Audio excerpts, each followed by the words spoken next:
Hello everyone, hope you are well. So today in this video I am going to talk about how to become rich. So without wasting your time, let's get start this video.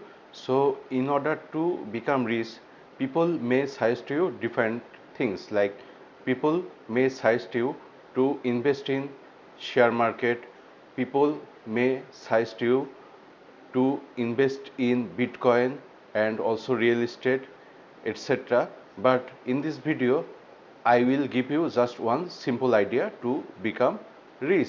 That is, if you want to become millionaire or if you want to become rich, then you should be a skilled person in a specific matter or in a specific area, and nobody can beat you in your specific area because of having skill in a specific matter.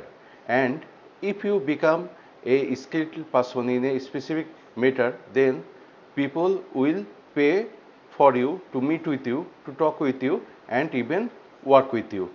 So that's the end of this video. I will come again with another new topic. Till then, goodbye.